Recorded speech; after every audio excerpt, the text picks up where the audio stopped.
Hey there, I'm Mel Abraham, the author of The Entrepreneur Solution, the founder of Entrepreneurial Academy, where we teach you how to capture, package, and monetize for more impact, more time, and more income. And welcome back to this episode of the Entrepreneur Solution Show. And this episode, we're going to keep going along lines. And I know the last episode was a little bit longer. I'm going to try to keep it a little shorter this time, but I hope that you found the ladder of achievement, the achievement ladder, helpful, because it's really about that process that starts to drive things from goal setting to goal getting.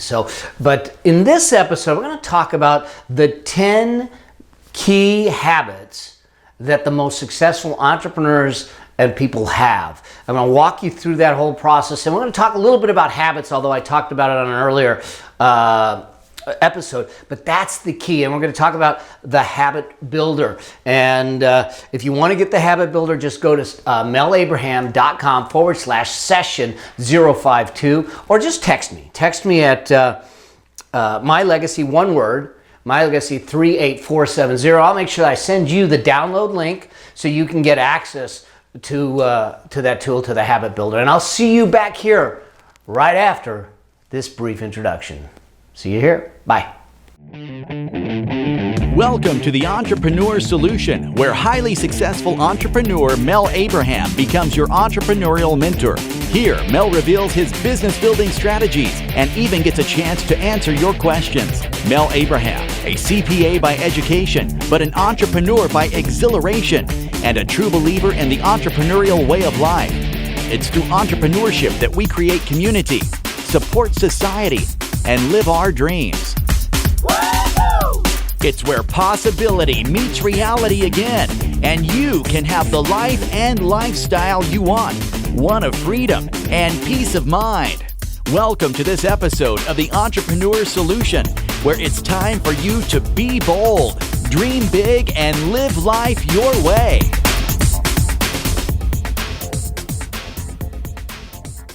All right, welcome back. I'm Mel Abraham, the founder of Entrepreneurial Academy, and welcome back to this episode of the Entrepreneur Solution Show.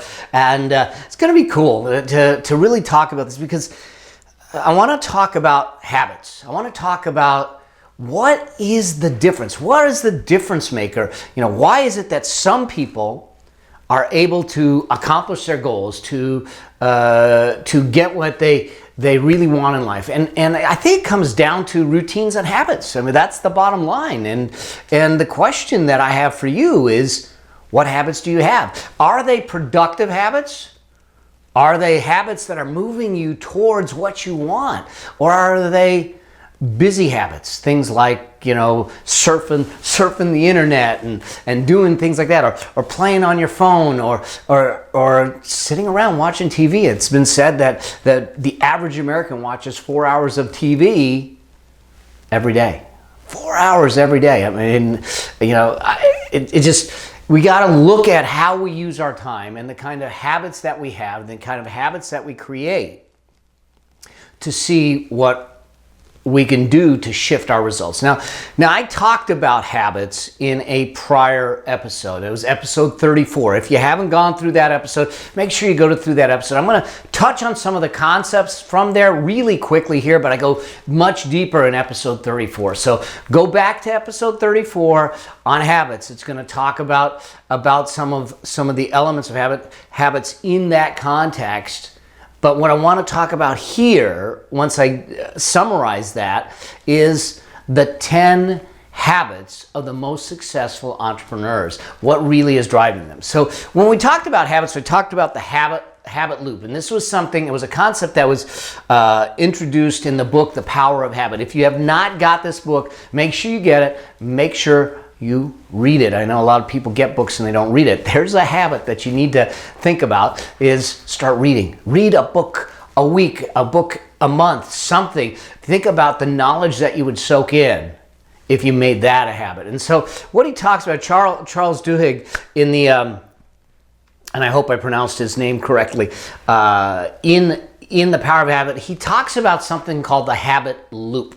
And what he says is that there's typically a cue. This is the initiator. This is the driver. There's something that gets you to move forward into doing something. It initiates an action or a habit or a routine or a set of patterned responses, if you will, by some trigger. It could be walking in the door. It could be an emotional state. It could be a location. I mean, have you ever, you go back to a location where maybe you and your loved one, your spouse, your significant other, where you first met, where you fell in love. I know with Stephanie, we actually met, believe it or not, we met in an airport, in the San Francisco airport one morning, early morning, and I know the gate, and when I go to the gate, that same gate, because I travel in and out of San Francisco a lot, there's a trigger there. Because it still takes me back to that moment, to that day that her and I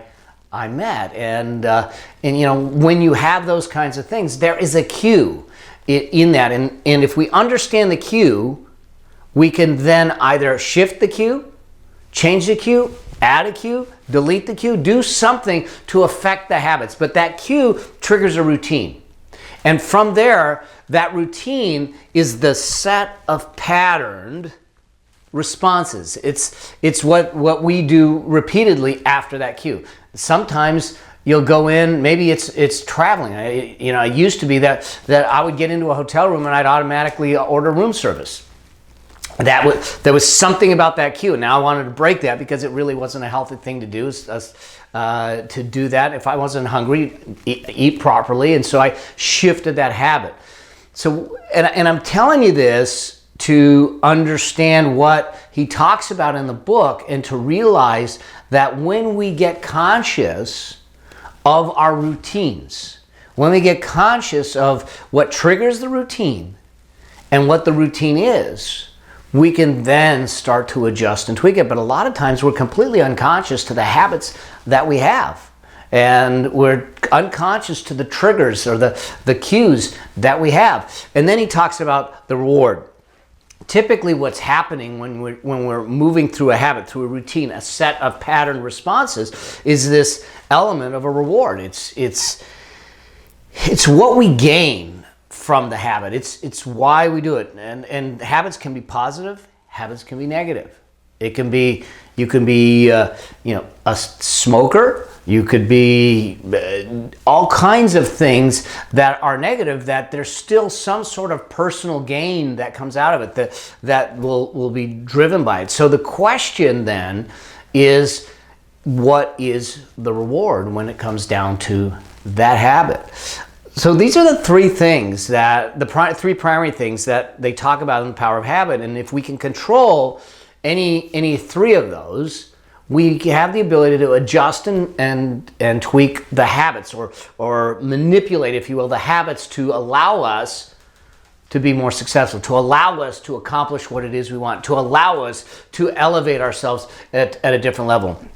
By understanding what is the initiator and what's the driver, what's the set of patterned responses and interrupting that pattern, and what's the reward, the gain, that maybe I can substitute something more positive in its place for. Now, when we look at this, I thought about it, I go, the challenge with this is, it's great to understand it. I added one more piece to this framework because I think that it's important for us to understand if we're really going to change and shift our habits. And that is what I call the reflection period. If I become self-aware, I need to become self-aware through reflection. I need to become self-aware of what the trigger is, what the cue is, as he calls it in the book, what the routine, the set pattern is, and what the rewards are. And through a reflection process, it is our moment where we can shift and change. When I acknowledge that when I walk into that hotel room and I'm picking up the phone to order room service, that cue, and I say, I'm going to turn that off, we're going to shift, and we're going to do something positive. So what do? I go and I get changed, and I go down to the gym instead. So I've now adjusted that cue. So now when I go to a hotel, I typically want to go work out. And so what I did is I redirected by reflecting on what the trigger was and adjusted the trigger, adjusted the reward and the trigger in the process, and in between, the routine shifted and changed. So I think what we need to do with our habits is to look at it from that context. be aware of the triggers that we have in our life. Be aware of the cues that come in. Be aware of the set pattern of responses that seem to go unconsciously, because that's just the way we're running our lives. We're all running fast. We're all running hard. I totally get it. But what are the patterns that are not serving you? What are the patterns that are serving you? And let's figure out how we can continue the patterns that serve me, bring more patterns in that serve me, and eliminate the patterns that don't serve me. But the only way to do that is through reflection, is to be able to understand what is going on, why it's going on, which is the reward piece. What's going on is the routine, and then the trigger. Okay, so the process I kind of talked through is this concept of the habit builder. And you can, like I said, you can download that at melabraham.com/session052 to get that. But first is to be specific and intentional in defining what your cue is. By defining what the cue is, and this is what I did with the hotel room.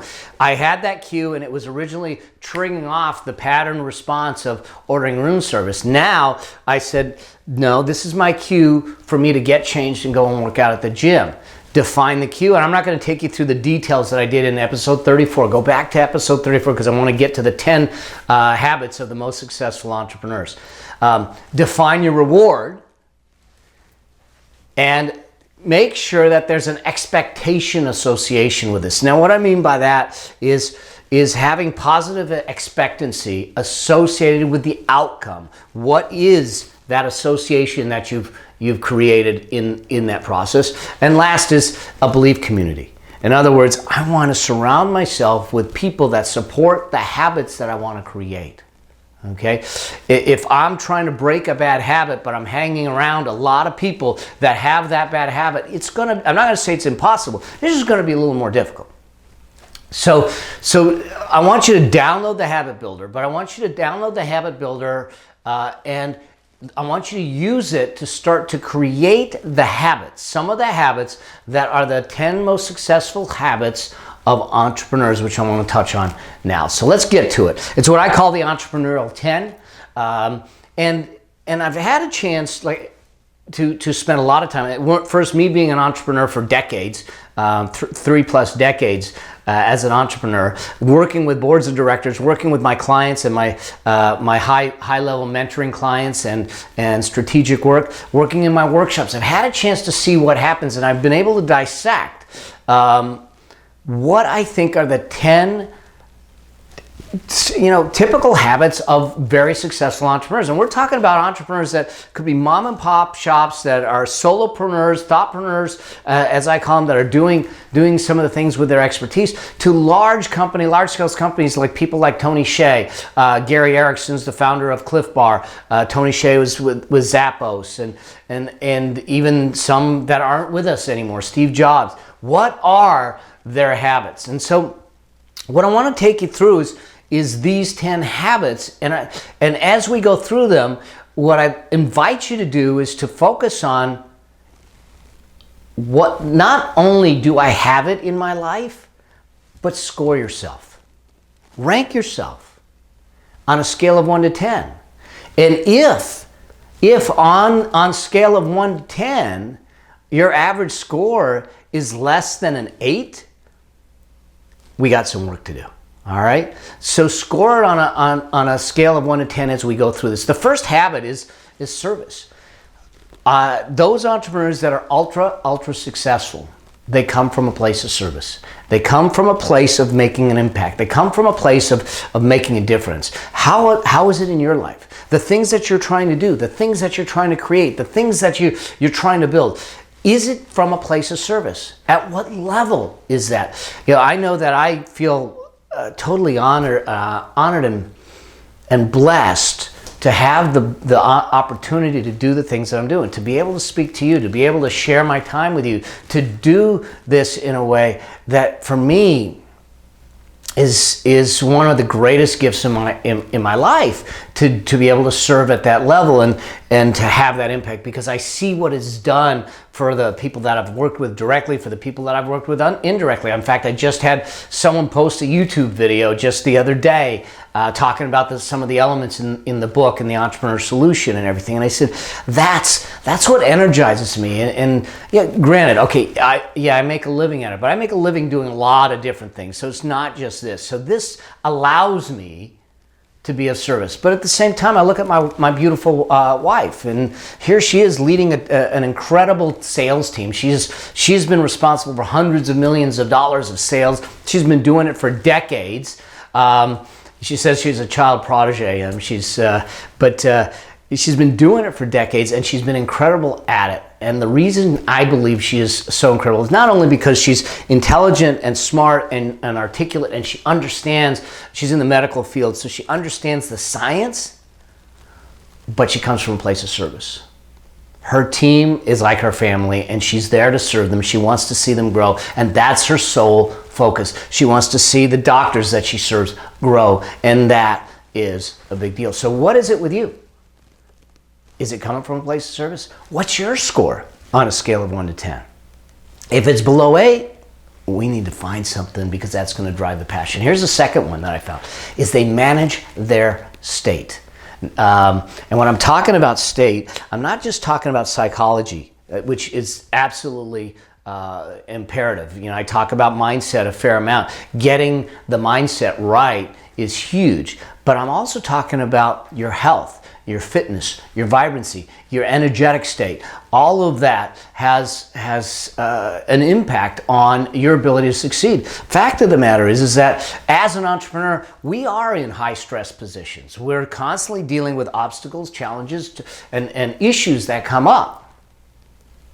And we need to be resilient enough. We need to have the capacity internally enough to be resilient enough to withstand those, to navigate those, to be able to think through them. So I need to be real sharp in the mind. I need to be real healthy in the body. I need to have the energy and the vibrancy to continue to go and do this thing for the right reasons in the right way. The third is being self-aware.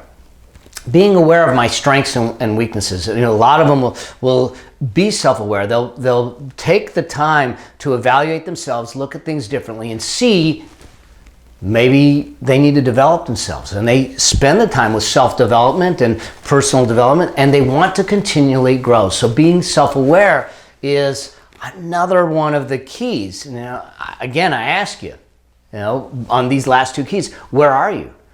How often do you reflect on what you've been doing, how you've been showing up, and the kinds of things that you've done? Remember, I talk about the 3 R's in some of the other episodes that we do every 90 days of reflecting. And reflecting is huge about self-awareness. So we need to build that in if we intend to grow, is to become self-aware. And then the fourth here is to strive. Very goal-oriented. They're very clear on what they want. They're very clear on what the definition of success is. They're very clear on the process to get there. Then we go to this, is what I call standards. The entrepreneurs that I've analyzed, that I've worked with, that I've dealt with, they have a set of standards. It is a team, and that's it. They'll set the standard. They will not compromise. And what do you stand for? I mean, you've heard me ask that question over and over again. What do you stand for? How are you going to show up? What is the standard you're going to bring in your life? And I would tell you that society needs a higher standard. That's just me. I believe that we need a higher standard. We need to hold ourselves to a higher standard. We need to raise the bar of what we're doing, how we're showing up, to make a difference in people's lives. That's what we're doing. It's not about selling sunglasses or products or anything like that. It's about shifting their lives. And what is the standard that you aspire to? What is the standard that you have set, not only for you, for those around you? That non-compromising threshold that you will never ever go below. And have you communicated it effectively?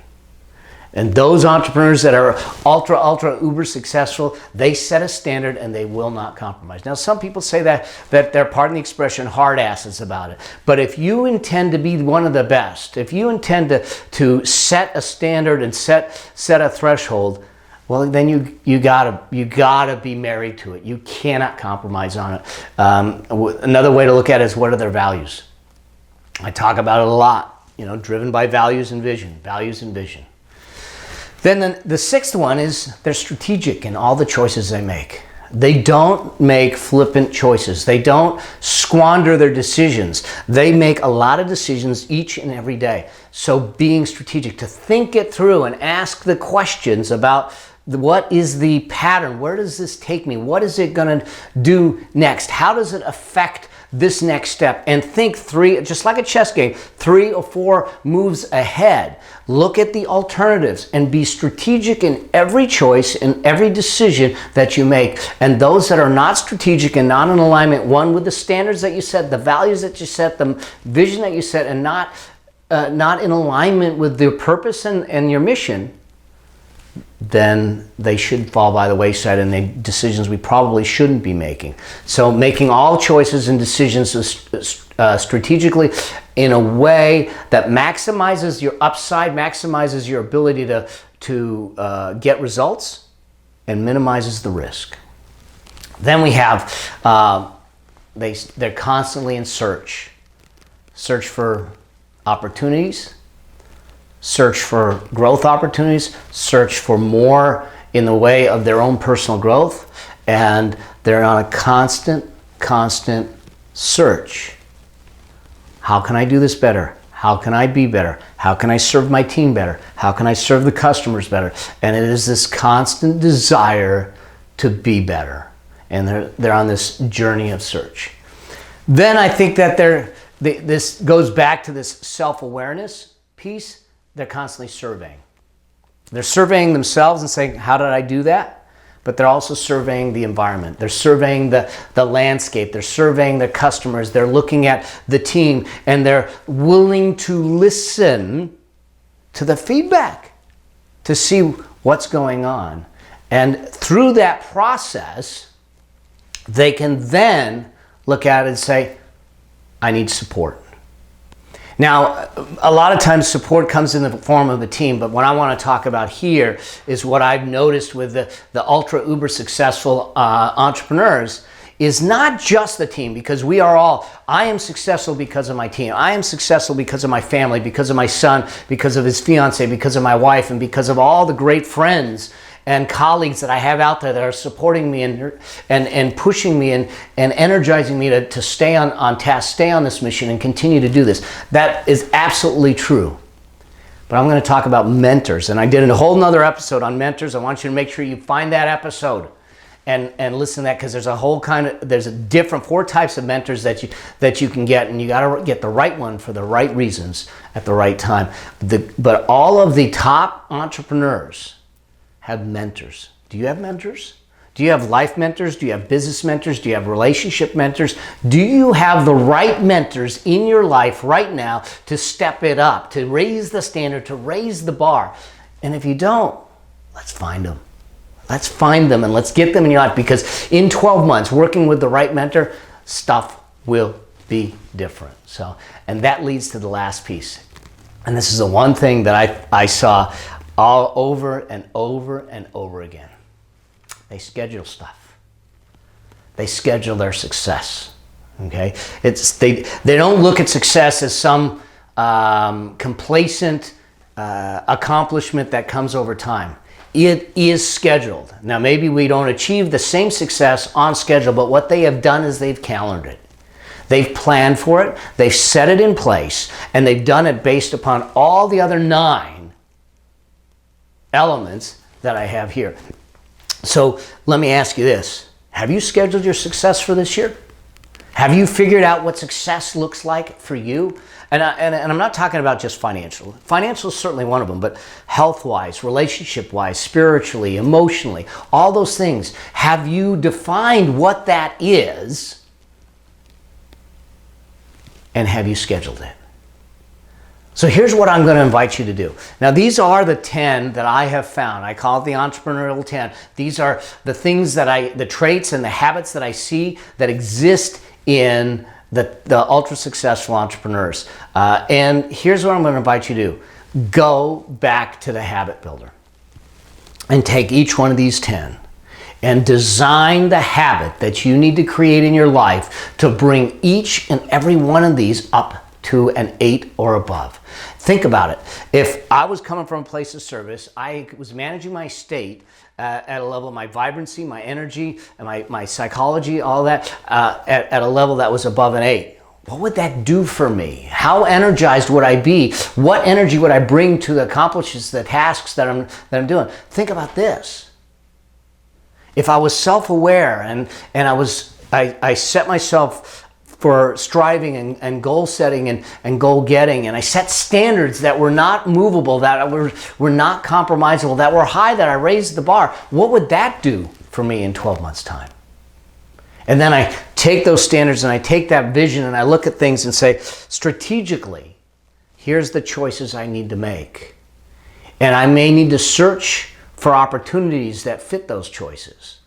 And I'm going to have to evaluate myself over and over again, but I have the support of a bunch of mentors that are at the level of 8 and above. And we've scheduled it. What's going to happen to your life?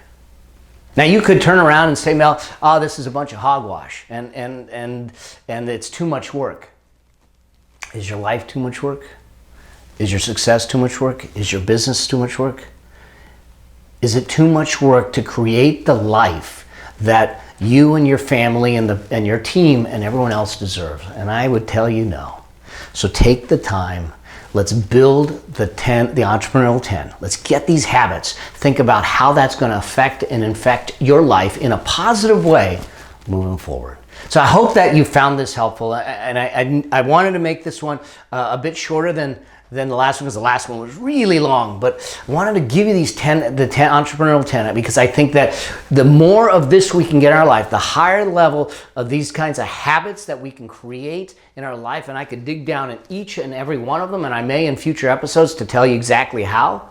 But right now, just be conscious of it and start to design it and say, where am I on that scale? Where am I on that scale?